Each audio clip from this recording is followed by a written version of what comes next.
All right, everyone, welcome in to the Superflex Super Show, our live show. Welcome, welcome, welcome. If you are watching us live, feel free to make your comments. We're here for you.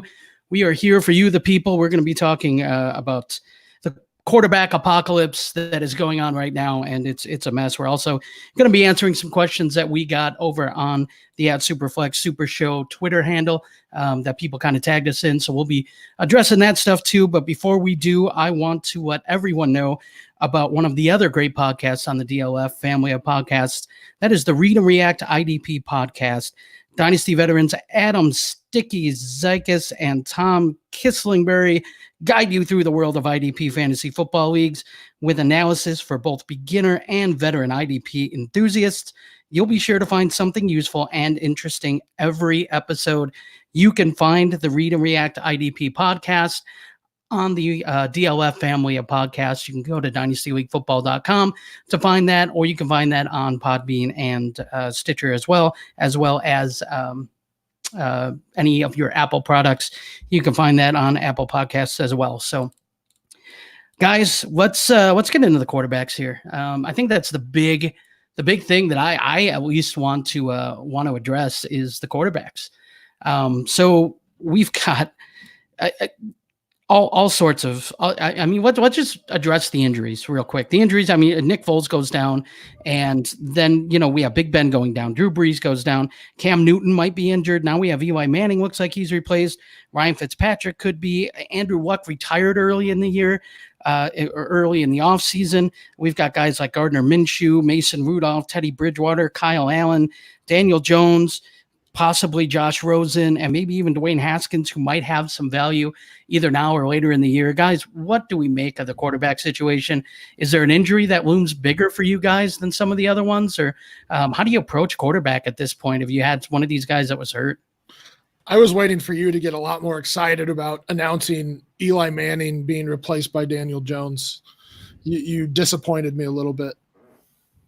I am I'm cautiously optimistic. And when Daniel Jones tears apart Tampa Bay's defense, I'm going to be insufferable on Twitter. Insufferable. All right. I would love that. I would be calling out Bobby all day for that stuff. The real DJ, if you will.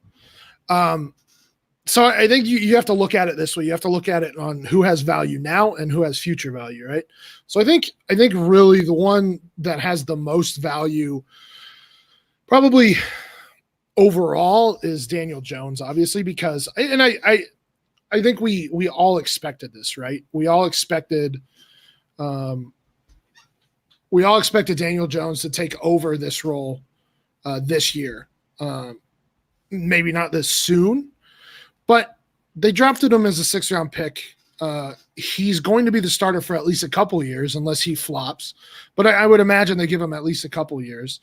So not only is he starting now, not only is he a starting quarterback now, but he's the starter in the future. You can't really say that for anybody but Dwayne Haskins on this list, right? So I would say that Daniel Jones is probably the most valuable of the guys you named overall, both in a redraft and a dynasty perspective. Now, he might not be the most valuable in redraft right now because of the weapons around him. And to me, that's between honestly, it probably Mason Rudolph at this point for me. I mean, we could count Brissett if we want, but we know Brissett's the starter probably for the season. I do like Chad Kelly a lot. We'll see what happens. I believe he's back from his two game suspension this week. Dwayne Haskins, we'll see when he steps in. But Mason Rudolph, either Mason Rudolph or Teddy Bridgewater have the best skill positions around them. Mason Rudolph obviously having Juju, Connor, Vance McDonald. We'll see what James Washington is in the NFL, but now that he has Mason Rudolph thrown to him, he might be a lot better. We probably should not even come close to mentioning Dante Moncrief after he missed a ball that hit him right in the face and it caused an interception. Dante Moncrief is dead to me. As a Steelers fan, he's dead to me. There you go. And then they cut Chad Kelly today, huh? Jacoby Brissett is the one. Okay. I didn't know Well, that. okay. On this, No, I'm just kidding. I'm just kidding. We just found that out literally this second. but and then Bridgewater, you have Michael Thomas and Alvin Kamara. I mean, Jared Cook has been a disappointment. And Traquan Smith has had his flashes, but I don't think you can really trust him. So of those two, I think it's probably Mason Rudolph and then Daniel Jones. But I think Daniel Jones right now has the most value going forward. Yeah, I totally agree. From a dynasty perspective, I think Daniel Jones has the most value right this second, just because we know that he's locked in to be the starter for at least, hopefully, the rest of this year, unless they start playing a game with him and Eli, which I don't think is the case. I think that they're deciding it's time. It's time for Eli to be done. Maybe they keep him on the team just as a mentor, but he looks washed to me. Mason Rudolph is the second one I think that has the longest term value because he could hit. We don't know yet what Mason Rudolph could be. You don't have to like him as a prospect, but he does have James Conner. He does have Juju. He has his number one wide receiver from college in James Washington. So Rudolph has and a decent O-line, not as good as it has been in years past, but a decent O-line. Rudolph, to me, because of Big Ben's injury being his throwing elbow, I think if Rudolph plays even semi well, the conversation needs to be had next year for the Steelers on, even if Big Ben is ready to come back, is it the best thing for the team? You know, if they end up turning this ship around, which doesn't look promising, as a Steelers fan, I'm a little concerned. If they turn it around with Mason Rudolph, is it time to see what he's got? I think that Gardner Minshew is a cool story. I hope that he continues to be a cool story. I don't think he's actually the answer at quarterback. I think Jacoby Brissett, because he's gotten the extension, could be a value for the next year or two. He's a guy that if you had lost one of these big names, a Breeze, a Ben, this season, I think he would be a guy that I'm trying to acquire in Dynasty as a QB2, just because they have shown that they want him to be the starter. And I think he gives you a little bit of rushing upside as well. Teddy Bridgewater, to me, he's shown that what he is already. I don't see a ton of upside with him outside of he's on the Saints offense. So hopefully he becomes a thing, but I just don't, I'm not really buying long-term value with him. Kyle Allen as soon as Cam is not hurt, which last week I said, I thought his foot was still messed up based on how he wasn't rushing. His foot is still messed up. So he's dealing with an injury. I think that's how I kind of break it all down. Dwayne Haskins is the other one that I think we know is going to be the starter at some point. The question is when. Let me ask you guys a question, because I found this odd. Today, we heard that Sean Payton refused to name Teddy Bridgewater the starter. Do we make anything out of that? Is that just, him kind of playing games, or do we expect Taysom Hill to get some snaps there? Is this going to be kind of what do we expect? I'm just curious, because I don't really know when it comes to Sean Payton how much I trust what he says, and I don't know how much I trust.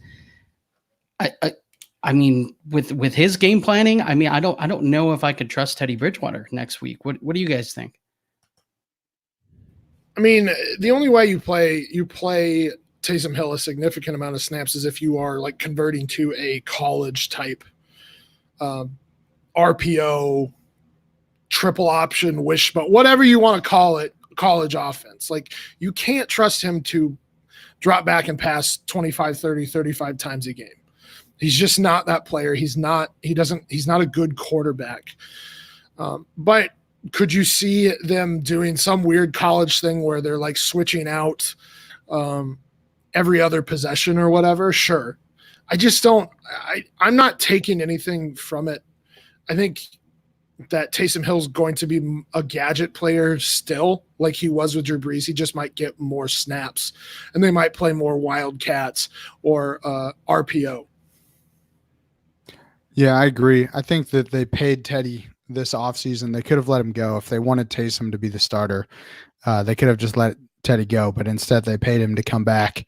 And I think that to me tells me everything I need to know. I think that Bridgewater is going to be the starter. I think that Taysom's role doesn't really change a whole lot. Maybe he gets a few more snaps at quarterback, but have we ever, I don't know if I've ever seen Taysom Hill actually throw a pass in a Saints game. So I don't know if wouldn't expect them to put him in there as a quarterback just because we haven't seen them use him in that way.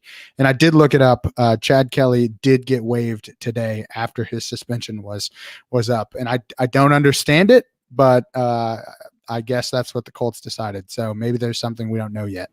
Well, I think real quick with that, the writing was kind of on the wall, in my opinion, only because when they went out and they signed Brian Hoyer, they didn't give him.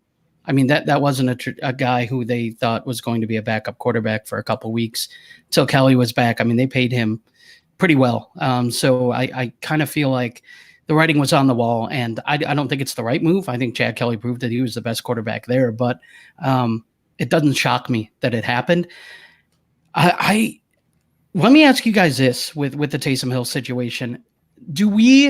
Is there any chance that we see a 50-50 kind of timeshare type thing? Because here's what I'm thinking. I'm almost thinking, what if this is run kind of like a college offense? And what if they do bring them in for the option or the triple option or whatever they want to run, and they can always, shift him out wide. They can have direct snaps to the running back.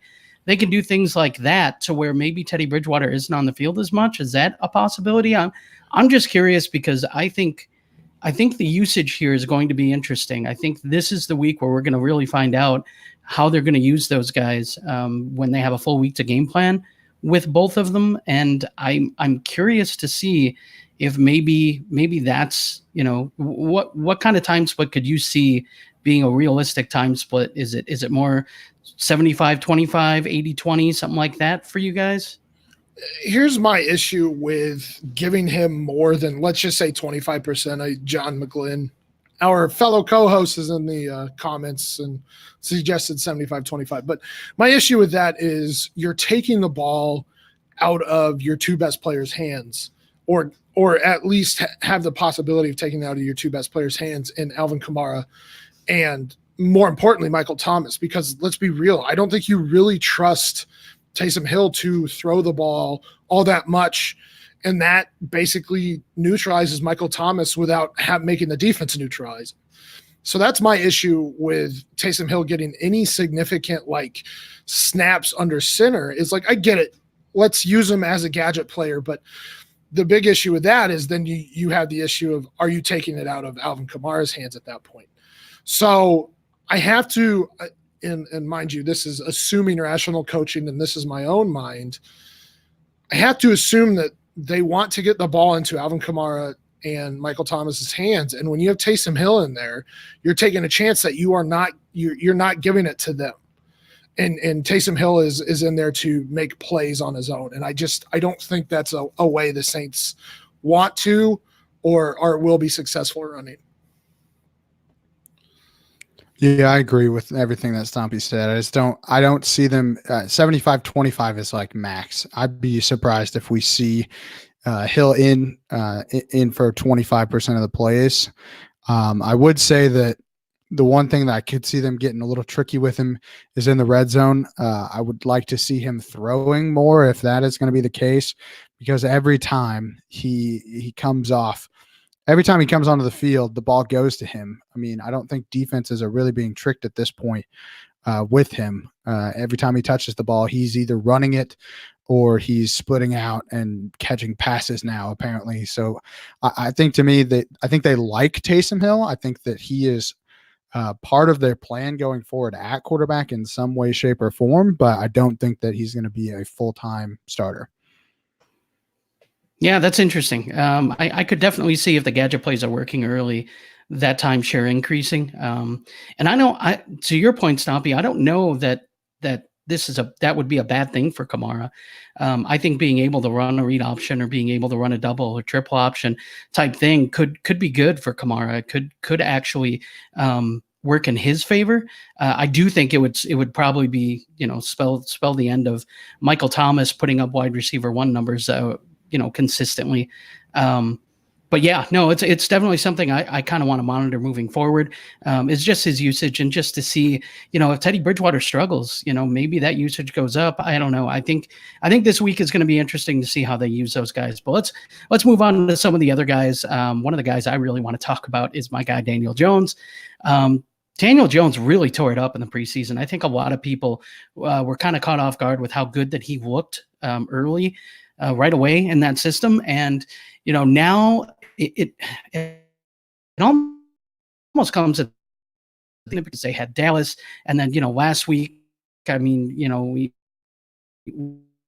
we kind of saw what happened. They was at 28-14 at the end, and I mean, many pass catchers, healthy for that game. So. I really want to see what Daniel Jones for spot form than the first 2 weeks would have been. Guys, what do we expect out of Daniel Jones this week and then moving forward? If you have him on your team or you have him on your practice squad, is this somebody that you think you can rely on in a super flex league as a QB2? I think you have to temper expectations a little bit. I mean, he obviously played against second, third team. I'm not taking anything away. I'm trying not to take anything away from him. But he looked great in the preseason. But like I said, second, third team, you gotta give him a little bit. He might struggle at first, especially with now he only has Ingram. Is Shepard there? Is he injured still? He's got a concussion. There you go. That's something that Ethan and I will be talking about because he had that last week. So he actually has a history of concussions and migraines. So his is a different situation. I talked about on I can't remember which episode last week, but we split the injury section up, and I talked about that history playing a role in his recovery. So very well could miss another week with that concussion because he's had the history and the fact that he's dealt with migraines and things in the past. Not a good thing when you're talking about concussions. So basically he has Ingram and Saquon. He does have Benny Fowler, but I don't know what's going on with Cody Latimer. He went out with a leg injury, I believe, last week.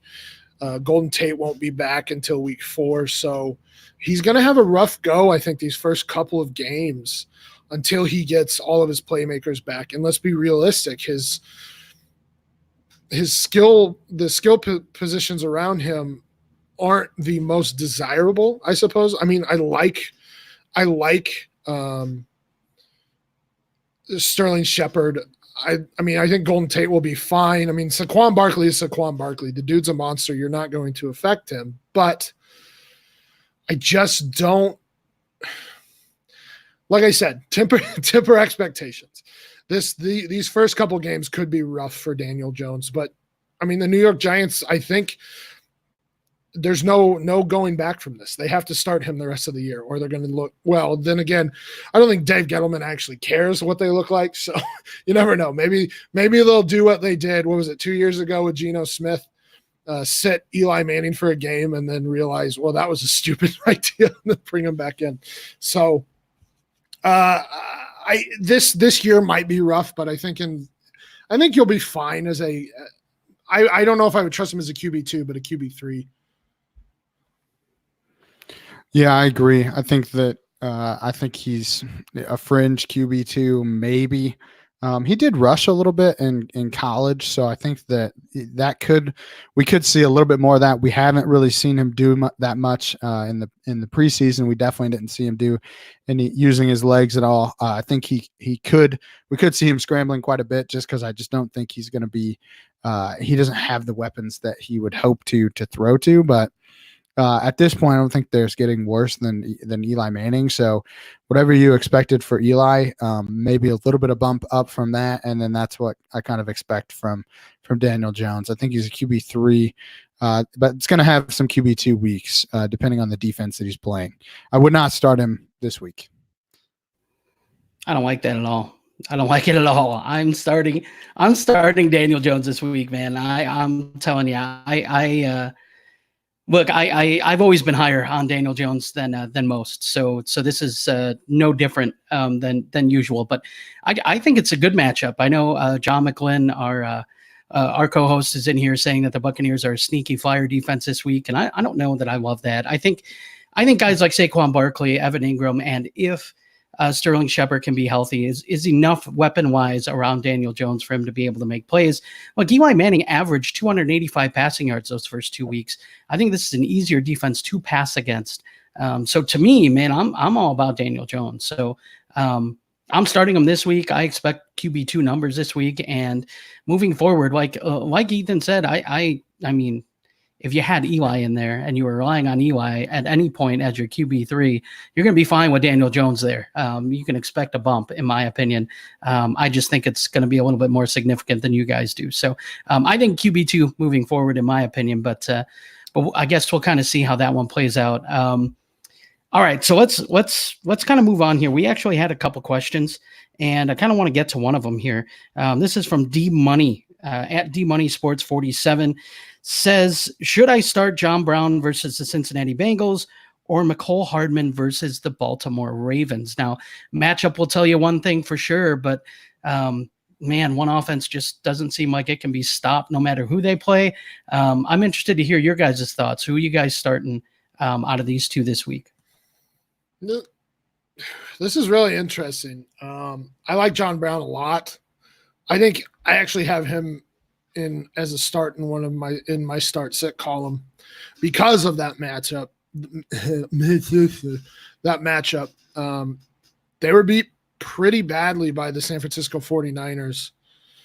And I think I've made it very obvious how I feel about Jimmy Garoppolo. But Jimmy Garoppolo looked good against the Cincinnati Bengals. And then, I mean, obviously Russell Wilson looked good as well. So John Brown, I believe, has had back-to-back games of 8 targets. Let me look that up real quick. Every time I look up John Brown, it goes to the abolitionist John Brown instead of the football player John Brown. Sorry, he had 10 targets in week 1, 8 targets in week 2. So he's very obviously the wide receiver 1 for Buffalo. And I think I've made it very obvious how I feel about Josh Allen as well. But when you're getting 8 targets, 10 targets a week, and he's had 7 receptions in both, I think I trust his volume. We saw what he could do with Joe Flacco.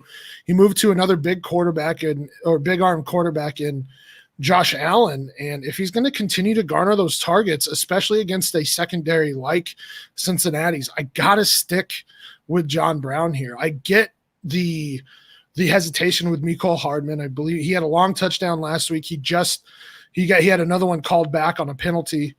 So he very easily could make a week with 1 catch, but I would rather trust John Brown this week than I would trust Mecole Hardman, especially against the Ravens. Yeah, I agree. I think John Brown is the safer of the 2 options just from volume perspective. I think that while Mecole Hardman was the splashy guy, Sammy Watkins led the team in targets again, and Demarcus Robinson actually had a pretty good game too. So we're talking about what could possibly be the 4th option. If he doesn't catch that bomb, I think that is he going to get enough volume down the field? It's one of those things where if he catches it, great. Yeah, you've made it. That's a perfect decision. But if he isn't getting the targets, or say the game is well in hand, hopefully it's a shootout. I'm hoping for a shootout. I think it's going to be probably the best game of the week. It's the game that I'm for sure marking on my calendar to watch because of the offenses have just seemed unstoppable these first 2 weeks. But to me, I would still go with the safer of the 2 options just because of the target variance between the 2. I think Sammy Watkins is going to bounce back, and I think that Travis Kelce is going to get his, and then Demarcus Robinson and Mecole Hardman are kind of picking up the scraps from there. If Damian Williams misses, then I might be a little bit more interested in Mecole Hardman because that could provide a little bit more value in the passing game. But Again, I don't think you can go wrong with either decision. I think you're just hoping, you're going to get the targets with Brown, and I think you're hoping that you're going to get the volume with Hardman, and you're hoping that he cashes in on it, which is going to be harder to do than it was against Oakland. Yeah, no, I agree with that. I think in a vacuum, I'm agreeing with you guys. It's John Brown. I think, like you guys said, it's definitely the safer play. I think if you're the underdog, though, if you're going into this and you really need that upside, I might take a chance on Hardman over Brown just because the upside's there. If I had to pick one of these players that had a better chance of going for 160 yards and 2 touchdowns, I would say it's probably Hardman. However, if I had to pick a guy who I think, having 8 receptions for, 89 yards in a score, I would say it's John Brown. So I think in a vacuum, I'm taking John Brown just because I think, he's a much safer play. But if I really need to swing for upside, if I'm really behind it, this week, and I feel like, I'm going to have to make some hay against an opponent that I'm not favored to beat, and I don't think I'm going to win against, I might take the upside swing. So, yeah, it's interesting. It's definitely that question is interesting between those two players. But I think matchup wise, Brown's a safer guy, and also he's been getting a heck of a lot of that target share. I mean, he is leading that team in targets, and it's not close. There's no one really close on that team. So, guys, real quick, I'm going to kind of throw a question kind of off the board, and I just kind of want to see what your guys' thoughts are. Tomorrow we got our Thursday night game. We got Jacksonville and Tennessee. It's not a good game that you're starting in this game. Is there anybody that you're looking for? Is there anybody startable? What are you guys looking at in this game? Is there anything that you'd be willing to play on either side of the ball here? No. No. I mean, I guess Fournette. No, maybe not Fournette. Derrick Henry. I apologize. Other running back. Jacksonville has not been good stopping the run. Even Carlos Hyde ran the ball against them last week, which if anybody has Carlos Hyde, sell now. There's no way he keeps up what he's been doing the first 2 games. It's just not happening. You are a noted Carlos Hyde hater, though. I mean, let's be honest here. Listen, most people are, because he's a Jag. Anyway, so I think Derrick Henry, the way he's looked in the first 2 games and the way Jacksonville has not been able to stop the run all that well. I mean, LaShawn McCoy ran against them pretty well. I think Derrick Henry's a pretty safe play. Other than that, it's a really gross matchup. It's 2 decent defenses. It's going to be really low scoring. I'm just not touching it. All right, Ethan, what about you? Yeah, it's Derrick Henry, and that's really it for me. I don't really trust either of the quarterbacks. And Thursday night matchups are ugly anyway. I think this is going to be one of those slogfests. You got 2 pretty good defenses. We'll see if Jalen Ramsey suits up or if he's traded or not.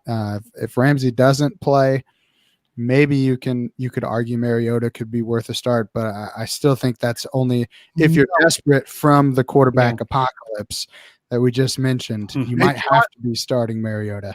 John McGlynn, I see you in the chat. John Hogue, I know you're listening. No, Mariota is trash. I'm sorry, but if you're desperate at court, I would start Mariota over Jones this week. I'm just saying. Oh, never Oda. No. I'm sorry. I'm sorry. This is the best. You are that is sorry, Ethan. That is sorry. I'm sorry. Man, you're killing me. Dude, we'll take a bet on it right now. I bet Mariota outscores him this week. Even with I'll take that bet. I'll take that bet. Absolutely. Okay. Let's do that. Okay. All right. We'll do that one. We'll have to think of something that we can bet with that's not monetary, because I'm poor. Remember, I went to school for a long time, so I'm poor. No, I don't want your money. Mariota, I think Mariota could be a spot start if you're desperate at quarterback. If he's your 3rd quarterback and you had a Breeze or a Ben or a Cam or somebody else that is hurt right now, you got Sam Darnold sitting on your bench because he has mono. I mean, there's just so many injuries right now with the quarterbacks that there's a lot of teams that are going to be like, yo, I don't have an option but to start Mariota. Like, I don't have a choice. So I think you could do worse than Mariota, but to me, the only locked-in starter is Derrick Henry. Start the mustache. Start dash, huh? Start our friend Bobby Koch. Stompy, let me ask you a question, okay? Luke Falk or Marcus Mariota? Who are you starting this week? It's going to be Mariota because you're talking about a QB3 versus oh man, QB. I'm not listen, man. Listen, you can't There's a line. There is a line here about the hatred. I don't like Mariota. Ooh, we have another Mariota person in the chat and J Mike, but I don't like Mariota, but you're talking about a third string option against the New England Patriots. I'm not doing it. Is it just like a requirement if your name is John that you have to like Mariota? Is that what it is? Because Hogue, McLean, J Mike, I mean, what is this? Like all you Johns just like Marcus? Man, this is weird. I'll get on J Mike. I'll get on your hype train with Minshew because man, Minshew, I like Minshew and I want him to be a thing. But man, don't put that Mariota stuff out there. Listen, man. he almost had that. I'll take Luke Falk. Really? I would. All right, against New England, that they're going to be throwing all day. Yeah, I'll take it. It's going to be good. I would just like to, I'll on take behalf of the Superflex Super Show, state that is the worst take that has ever been uttered. And Listen, really, we do not condone James the Brain and his love for Luke Falk, the third string quarterback for the Jets against arguably the best team in the NFL. I don't like Mariota, but to say that a QB3, the third QB who was picked up,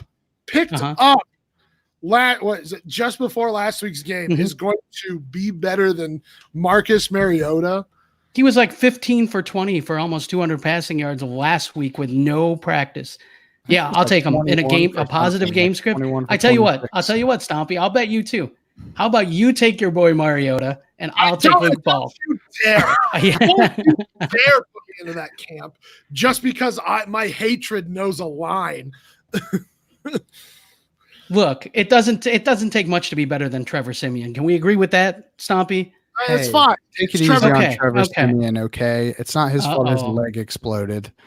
Well, that's it true. is because he should have thrown the ball away, but it's also I know Stompy got to watch him in Denver an awful lot more than he wanted. I actually thought he had a promising career with Kubiak, and then Mike McCoy. Then Kubiak retired, and Mike McCoy came in and ruined everything. All right. Anyways, let's move on. This Mariota talk is making me sick. Please move on. I can't believe the Mariota talk is making you sick, but the Luke Falk talk isn't getting you. I'm telling you, Luke Falk's going to outscore him. You heard it here first. Next week, I'll be accepting your guys' apologies when Luke Falk outscores Marcus Mariota. I think I found my line on the Marcus Mariota hate. Though. It's going to be a 9-6 game in that Tennessee Jacksonville game. It's going to be a field goal fest. It's going to be gross. And all Luke Falk's going to have to do is throw one touchdown to Le'Veon Bell in garbage time to outscore him. So I'm just saying. It's not going to be pretty either way, but I would take Luke Falk. That's just me. But all right. I can't believe that. All right. So let's talk about Minshew. Can we talk about Minshew? Yes. All right. Let's talk about Minshew. That magic in his mustache. What do you think? I mean, long term, is this on in Superflex leagues? Until Foles gets back at least. I mean, I've been kind of developing this maybe not theory, but it's like a half-assed thought where you could do like a Matt Flynn type, where he plays himself into a starting role somewhere or into a contract somewhere, because I honestly think if the Jacksonville Jaguars continue to lose, which I think they will, no offense J Mike, no offense Gabe, I think that they would continue to play Gardner Minshew the entire season. And if he plays well enough, and I know it's kind of contradictory to go 0-1 or continue to lose but play well enough. But if he plays well enough and shows us enough, I could honestly see him playing himself into a starting role somewhere else. Now, where is that? I don't know, because when you look at the QB situation just around the NFL, like QB is deep right now, and there's not a lot of teams looking for starters. But yeah, I could definitely see him playing well enough and he becomes like Matt Flynn, where he gets a contract somewhere and then just doesn't play again. He's looked so good these first 2 weeks, like so good. And he almost led a game-winning touchdown. Well, I did lead a game-winning touchdown drive, but then they took the ball out of his hands in the 2-point conversion, which was absolutely stupid. And he's looked good. Ethan, what do you think, man? Can you rely on the stash here? If the team can keep Bortles on a football field for as long as they did, they're super content with what Gardner Minshew is doing. I still think that Nick Foles is going to give him a run at the end of the year, just because it's an injury. It's to his off throwing hand, or not off throwing hand, but it's not his throwing shoulder. So I think there's a good chance that we see him back. The question is, has Minshew proven enough at that point that they say, you know what, Foles, we need to kind of see what we got here with this kid. At the rate they're going, despite him playing well, they're still losing games. And I think he's really I think he's a fun story. I think it's kind of the same vibe that I got with Fitzpatrick last year, where he's really embraced this idea of just being like a media darling, a guy that does eccentric things that the media is like, yo, this guy's got some swagger. Let's show him more than what he's probably producing on the field.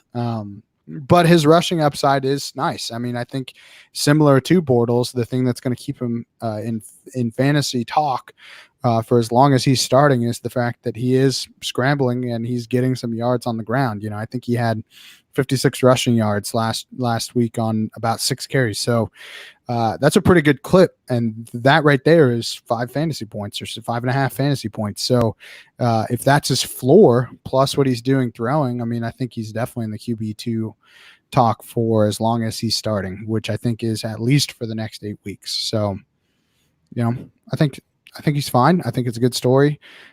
Is he like the end all be all? Am I like trying to acquire him in dynasty superflex leagues? Not right now. No. Yeah, I kind of agree with you, Ethan. I think he is. I think he's good though. I really do. Like, and our friend Bill, Super Duper Flex, here in the chat, made a very good point. His rushing is a positive, and like you said, Ethan, you touched on it. That rushing, his rushing upside really helps. It helps him as a fantasy asset. If you can rely on 40, 50 rushing yards, you don't need that much, in the passing game to kind of be a QB2 every week. So I like that. You know what? I also kind of like his weapons. That was one of the things coming into the season. Obviously D.D. Westbrook was a guy that we all kind of liked, but DJ Shark obviously has stepped up and exceeded expectations that we had for him this year. Chris Conway's another guy that has done that. They just kind of have a committee approach, and the wide receivers there are actually pretty decent. I mean, I kind of like a supporting cast. It's I think he's going to have better matchups moving forward. This one against Tennessee might be tough on a short week too. So I don't know that I love that, but I think Minshew, I would love to see this guy kind of get the year to kind of prove what he can do, and it sucks for Foles, but he's a really good backup. He's proven that, he can excel in that role. So I would love it if Minshew kind of took that job and made it his. So I have a question for you guys, since we're on Jacksonville here. I kind of want to talk about these guys requesting trades or holding out or what have you. I mean, we just saw Minkah Fitzpatrick say he wanted a trade and then he got traded to Pittsburgh. We now have Jalen Ramsey requesting a trade. We have Jamal Adams requesting a trade. Where are you at on this? We had an argument on Twitter about this, and one side is these guys have signed a contract. They need to play out the contract. And on the other side, it's, well, these are players' rights. These are workers. They have every right to strike, every right to want better working conditions. And I know it's a little bit of an exaggeration too. It's not as bad as, let's say, like the 1800s or early 1900s, but the point still stands is they're in a union. They have every right to want better working conditions to strike. So where are you guys at on this? I think it's kind of a touchy subject, just in general, because I don't think that there's a right answer. I think obviously they have a right to request a trade. I think that it depends on how they go about it. I thought Jamal Adams was pretty subtle with his. I think he had a meeting with the team. Who knows what was said in the meeting, but then it came out that he had the meeting and that he had asked to be traded. Okay, that's a lot better than what Antonio Brown did to get out of his contract. So obviously we're talking about extremes, but I think it is a growing trend, not just in the NFL.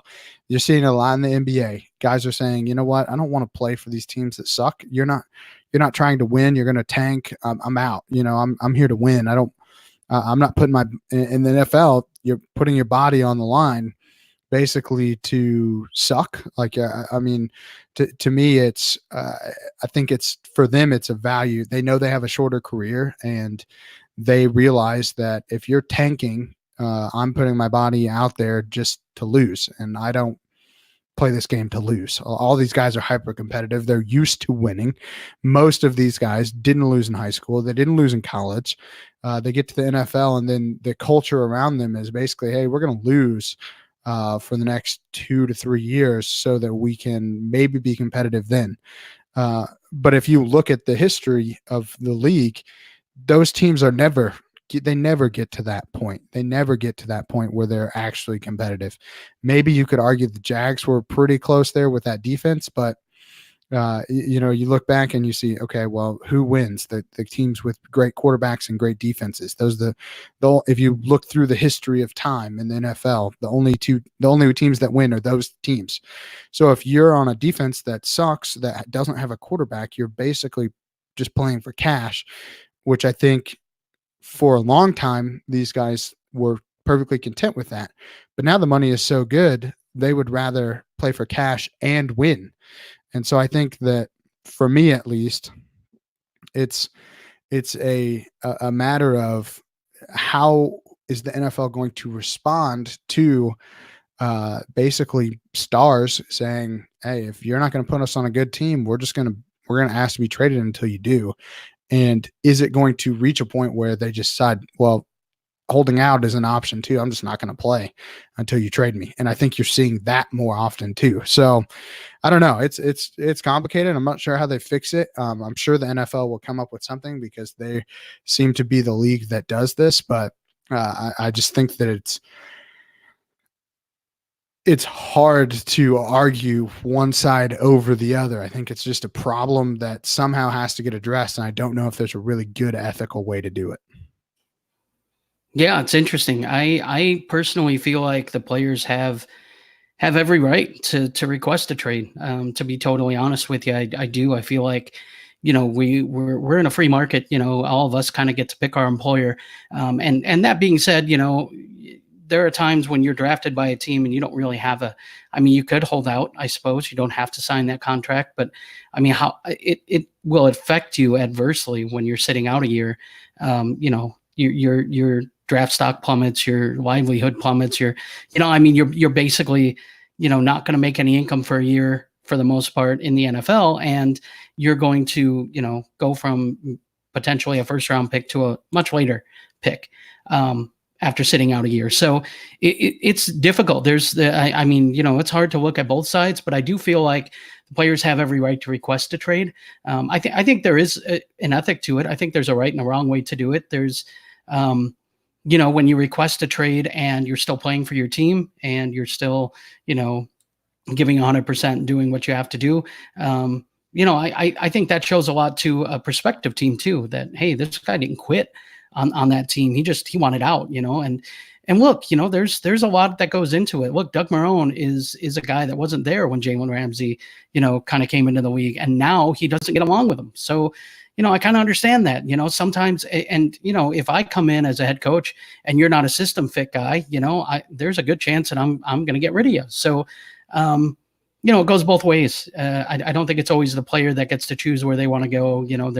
There's times when the club decides they're going to part ways, with a player. So, I think they have every right to request that trade. I do think the ethics of it, though, are interesting. I think a lot of teams, the more this happens, I think a lot of these teams are going to start monitoring how these players kind of address that, how they handled it and that sort of thing. So yeah, that's my take on it. Stompy, you didn't give your 2 cents though, so I'm kind of interested to hear what your thought process is. Oh, I'm very much on the players' side here. I mean, let's be realistic. I don't think that CBA was necessarily fair to the players on the last lockout. And lest we forget, the reason that lockout occurred is because the owners pulled out of that CBA. So if they have that option, why is everybody up in arms about players trying to pull out of their contracts? So we see, I mean, we've seen it in our past where workers strike to get better working conditions. And I know it's a hard connection to make, but the point still stands is like James said, Jalen Ramsey was in the league before Doug Marrone was there. And now the working relationship has changed and things change. And when things change and you don't like it, you do something about it. And you are absolutely should be able to request trades. So I'm all about players' rights here. I like the NBA. The NBA has been able to, or has allowed the players to choose where they want to go and stuff like that. And then we have to talk about things like the mandatory contracts for rookies and stuff like that, which I think are crazy. So it's just, there's a lot of things working against the players, and I think the players are fighting back at this point. And I think they have every right to do so because they are workers in a job, and they should be able to fight for their own benefits. I agree. I mean, I think that to me, I think the NFL is going to find a way to limit this, whether that is by including clauses in contracts that protect the team against a player holding out or asking for a trade, whether that be a monetary, a return of monetary value.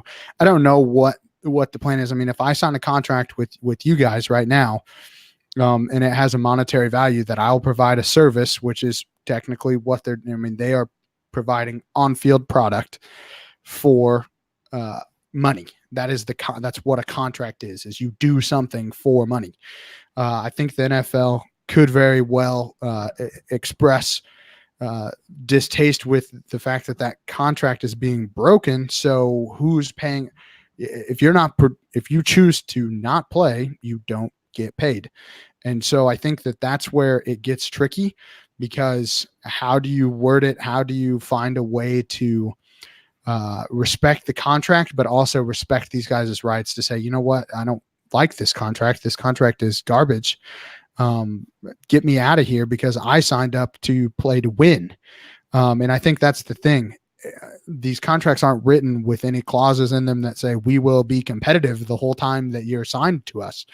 The contract says you will play for 5 years for X amount of dollars. So I think that there is definitely it's a tough subject, because you're going to have people that say, well, you should honor your contract. You're getting paid to play.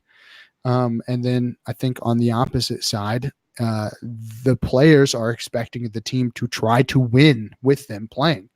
And if they don't feel like the team is trying to win, then they feel like the side that they were supposed to get back from the team is not being honored. So, I don't blame these guys. They get paid a lot of money. And I think that because their careers are so short, they should be trying to maximize the winning. They're going to get paid a lot of money regardless, especially your superstars. So they have a right to ask to be moved to a team that's trying to win if that's what their values are. If my company is doing something that doesn't jive with my values, I have a right, even though I have a contract with them, to say, hey, look, this is not what I agreed to. I want out. What is it going to take? And I think that they're going to have to find a way to do that. This really reminds me of, and I don't know if you guys know the history of baseball and free agency, but the Curtis Flood versus Kuhn. I can't remember what Kuhn's first name was, but the commissioner of the MLB. And basically Curtis Flood had to fight for free agency. Mm-hmm. This was in the 70s, I believe. And this just feels like it's coming down to the players fighting for their rights. And this is kind of the Curtis Flood episode for the NFL. And I love it. Yeah, that's a really awesome topic. I'm actually glad you brought that up because there's going to be a lot of talk, especially with the CBA too coming up here. And so I think it's going to be important that we address this moving forward. But guys, real quick, I do want to get to a couple questions. We had one in the chat here from David74.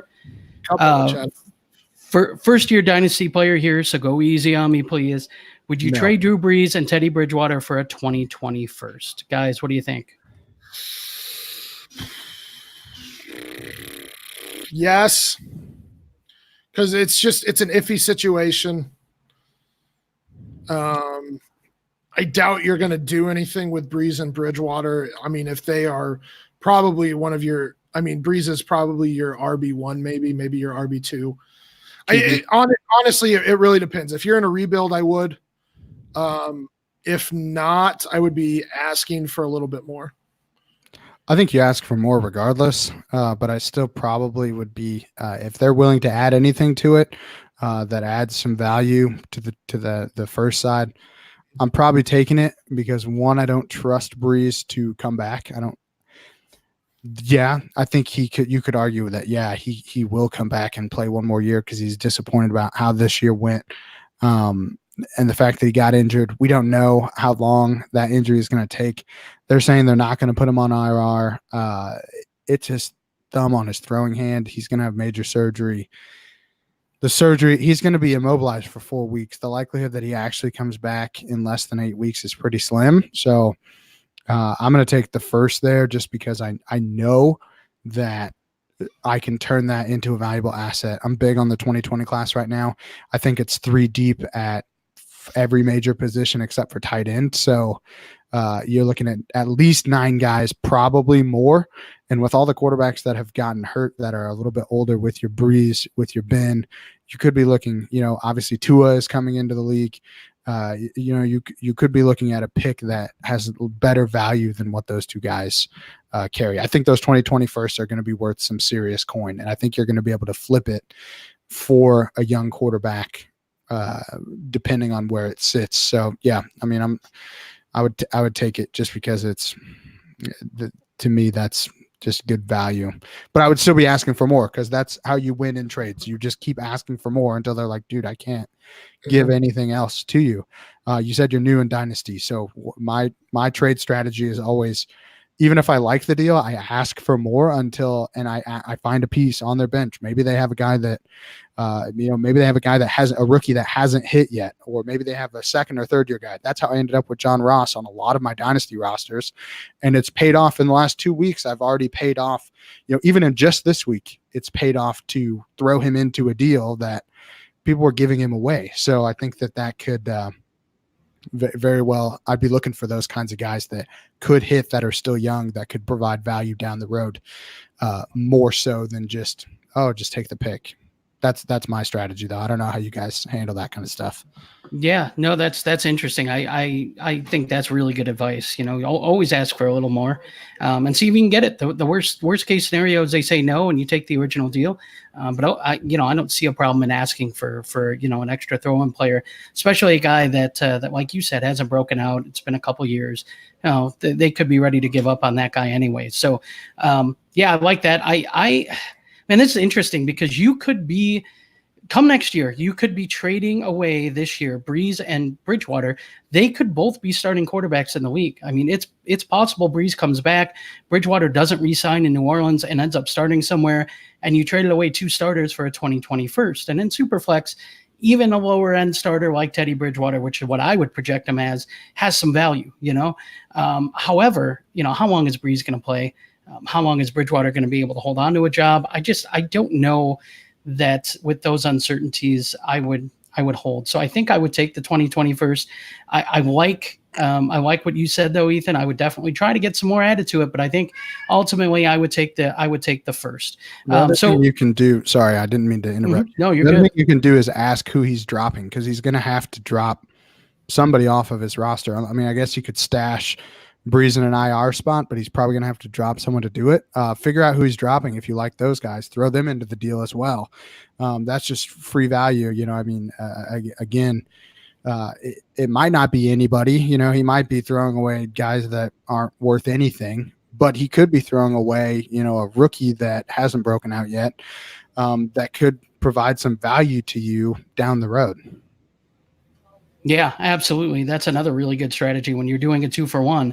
Always look at who they're, or a 2-for-0 in here. Always look at who they're going to be dropping, because they're going to, if their roster's maxed, you definitely want to see who they're going to be dropping. And if they're, if one of those guys is interesting to you, or both, have them throw them in. Why not? We got another question here from Brian Hill, who's in the chat as well. He wants to know John Brown or Carlos Hyde. Obviously, we already talked a little bit about John Brown earlier at a question, and then Carlos Hyde, Stompy's favorite. So I think I know which way you're going, Stompy, but let's make it official here. Forever John Brown, forever never Carlos Hyde. Good God, never Carlos Hyde. I don't even know who he plays. Never Carlos Hyde. Yeah, it's a full PPR. That's all I need to know. I'm going with Brown 10 out of 10 times. Just from a target perspective, you're going to get a floor of five points plus whatever he gets in yardage. So you're looking at probably a 10-point floor. Hyde's not giving you anything. You're not taking advantage of the PPR, because Hyde's probably not going to catch a pass. So remember, he has Johnson in his team. He's not in there on third downs. Yeah, Houston also plays on the road against the Chargers, so it's not a great matchup there. We just saw them hold Detroit down to 13 points. So I think that defense is pretty good, especially at home. I wouldn't want to go against them. So that just adds to the John Brown side. I'm definitely going John Brown here. I feel pretty confident in starting John Brown over Carlos Hyde this week. So John Brown it is. Guys, I do have one last question that I want to get to before we kind of just have a free-for-all here. Actually, we got a couple. The Commish Jones on Twitter at SD Bengals guy got at us and said, look, he lost Andrew Luck, Big Ben, and Drew Brees, QB heavy scoring. He's a contender. He traded away Juju Smith-Schuster, a 2021st, a 2022nd, and Alexander Madison for Aaron Rodgers and MVS. Contending team, looking to win now. Did he overpay? Honestly, it depends on if Juju made him a contending team here. If John Hogue was here, he'd be like, no, because it's Aaron Rodgers. He is the best quarterback in the league. But John Hogue's not. I think really the question is, I think he did overpay, but if losing Juju didn't, like, if you had, like, let's just say Adams, I don't know, Diggs, Golladay, something like that, and you had just had Juju as like the fourth or as a fourth wide receiver, then it probably doesn't hurt that much. But yes, I absolutely think you overpaid. Yeah, you definitely overpaid. I'm a big Juju guy. It's not just because I'm a Steelers fan. It's because he's a wide receiver one that's 3 to 4 years younger than any of the other guys in the top 5 to 6 wide receivers in Dynasty right now. Adding in the 2021st, again, if you don't win the championship, this is a move that, if you're contending, if you don't win, you have sunk long-term value for your team because you overpaid. The second, again, if you have a down year from here on out, you've already lost 3 quarterbacks. I don't know what the rest of your quarterback situation looks like outside of Rodgers, so it's really hard to judge for sure. I have had contending teams that I'm like, this team is contending. I'm going all in. And I've traded away first, and then my team ended up being, middle of the pack. I made the playoffs, but I didn't end up winning. And then I'm looking at, I missed out on a guy like Alvin Kamara, or, somebody that could have made my team a contender for the next 5 years because I got too antsy and started trading picks and young players for what I considered moves to make me a champion. And at this point in the season, you don't even really know if you're a contender or not. Yeah, you might be 2-0, but without the rest of this team, just on paper, this trade looks like a total overpay to me. And yeah, I guess you could say that you got to have some serious quarterback heavy scoring for this to even out, to get close for me, just because I really think that highly of Juju, and I think that the picks on top of it. I mean, I don't know if I would trade Juju in a second for Rodgers and MVS, even in a super flex league that is pretty quarterback heavy. I mean, I think that's pretty close. So the fact you added the first and Madison, you pretty much have to win this year for this to be a decision and a trade that I feel like you got value on. So let's just put this in value of picks on the Juju side. So you effectively traded at minimum 3 firsts and 2 seconds for Aaron Rodgers and MVS. And MVS at this point, I don't even know if he's worth a second. So yeah, you effectively played 3 firsts and 2 seconds for Aaron Rodgers. And in Superflex, absolutely not. Now that I put it into that value, that's not even close to worth it for me. Yeah, I agree. You definitely overpaid. Here's the thing. There's two points I want to make. First of all, if you trade for Aaron Rodgers and you end up winning the championship this year, it's not going to matter that you overpaid. It just isn't, because it's going to be worth it.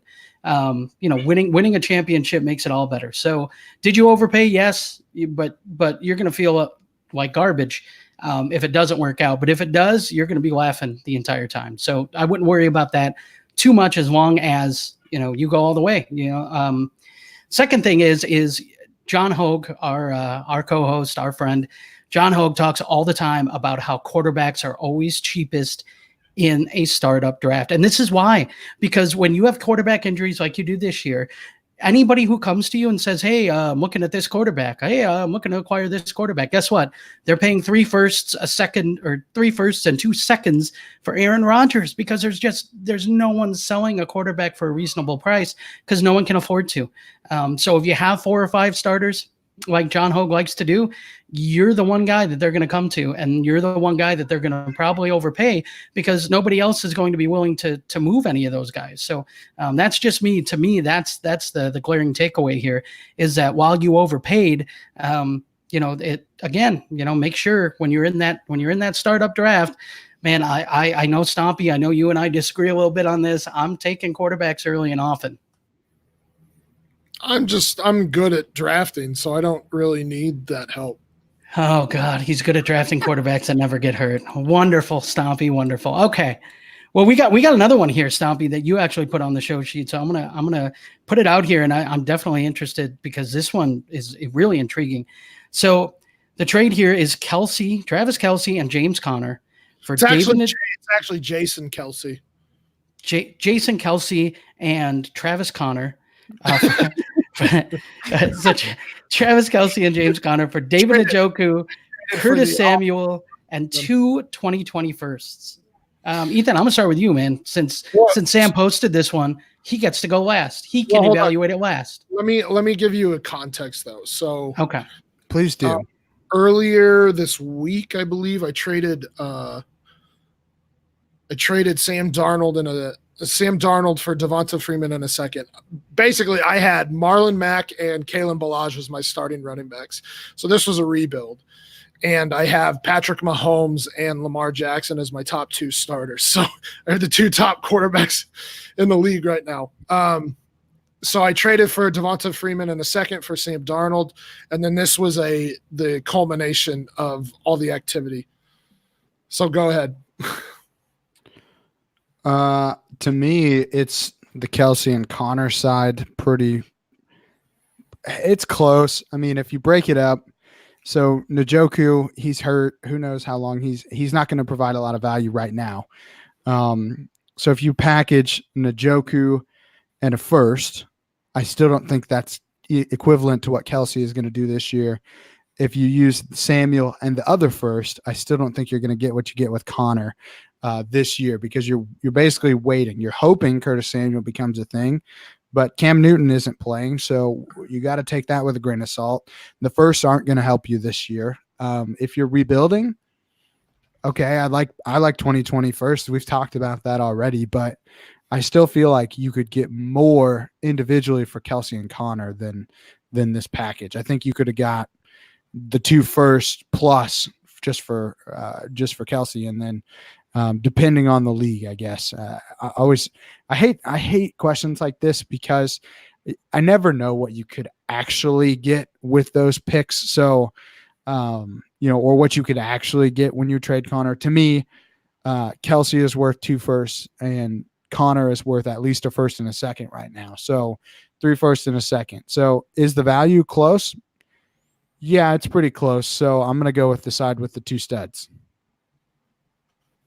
Guaranteed. Yeah, stud. I think I'm going to go the opposite side here. I think I'm going to go the opposite side. I like Travis Kelsey, but I think in Dynasty, you got to be in win now mode, because I think, his best days are kind of behind him. I expect for his play to start kind of going down a little bit. He's getting older.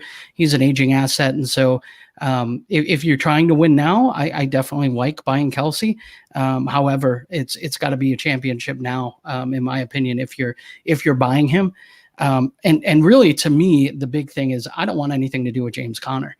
I really feel like they have two backs behind him that might be just as talented as him.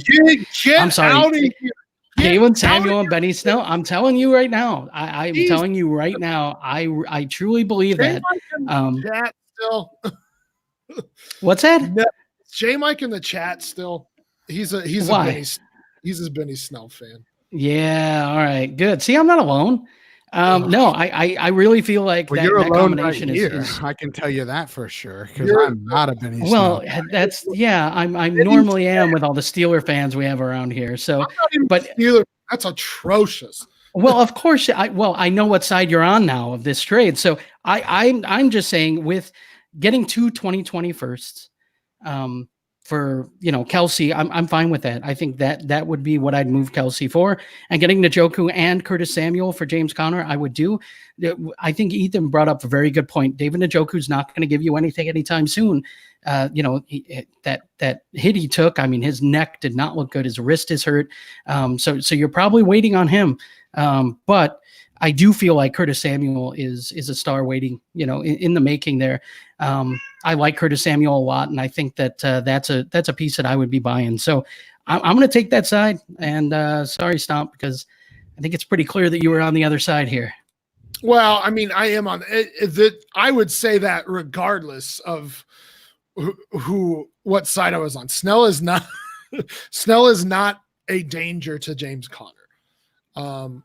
Maybe not right now, but I think long term he will be. But that's just me. I would be more worried about Samuels than I would be about. I think even both. Samuels isn't doing anything this year. Like, he has yet. We thought he was going to be a factor this year. He has not been. He won't. How is Connor done? Oh, he hasn't done well at all. That wasn't the point. Well, I mean, if you're going to say Jaylen Samuels hasn't factored in, hasn't done anything, and James Conner hasn't either, I can't. I'm not gonna start yelling at the end of this show. So no. We're not going to do this today. No. Okay. I'm tired. I don't have time to deal with your garbage. It's like we've spent so much time just crapping on James, and I'm sorry. Oh, It's he- not. I think we no, just he- disagree. I'm Ethan. Don't you apologize. I'm used to disagree, it. you know? I'm used to it. No, Normally, don't- it's worse with John here. Dare try and make yourself a victim here, James. I You- made him the victim because we were bashing him the whole time. He deserves it. But he does deserve it about the Luke Falk thing because that is incorrect. Trolls everything, and he deserves it. I cannot wait for Mariota to put up 30 points tomorrow and just I'm gonna be texting you all night Sunday like, oh, when's Luke Falk gonna score 30 points, my man? But yes, so this was a win now move. Obviously, I already said I have Patrick Mahomes and Lamar Jackson. I needed running backs. I got Devontae Freeman. Now I have Devontae Freeman, Marlon Mack, James Conner, and Ito Smith. My wide receivers, I believe, are DJ Moore, Tyler Lockett, D.D. Westbrook. So they're not great, but the stack of Kelsey and Mahomes makes that worthwhile for me. So that's why I made the play here was to compete now. Yeah, no, that's interesting. I mean, again, like I said, we saw a drastic overpay, which I feel like this trade was pretty close either way. We saw a drastic overpay, and I just stated that if you win the championship, it doesn't matter. So, Stompy, if you go and win the championship, I'm going to look like an idiot, and that's going to be a better deal for you. So, yeah. So, what else do we got, guys? Is there anything else that we want to discuss here? I don't think so. I think we answered everybody's questions. I think we did a good job of making me feel this small. So appreciate that. And like, I'm never doing the live show with these two. Yeah. As soon as we get off of here, I'm gonna just start crying to everyone else to be like, they picked on me so bad. Two chubby dudes with their beards and their glasses and their funny hair. Yeah, I got a beard and glasses too, and they didn't even include me in their little games. This is bullshit. Yeah, I'm gonna be like Rudolph. All right. So, anyways, guys, want to thank everybody for listening. Want to remind you guys to subscribe to the podcast. You could do so by subscribing to us on Podbean, iTunes, Stitcher. You can also go to the DLF family of podcasts, and you can find us there. And you can find all the other great DynastyLeagueFootball.com podcasts on DLF.com. So make sure to go there. Also, make sure that you're following Stompy at FF Stompy. You're following Ethan at Ethan Turner FF _PT, and following myself at _ James the Brain at E Turner FF _ PT, right? Yeah, you said Ethan. All right. Are you done? Are you done? Never done making fun of you. That's our anyways, make sure to follow us on Twitter at Superflex Show as well. Also, send us your trades. If you have any trades, make sure to send it to us at Superflex Show. We can break down your trades. We can analyze anything that you have as far as questions or anything else. We might even do it on the show. So make sure to tag us in it. And thank you again, everybody, for tuning in. We'll see you next time. Okay, bye. Love you.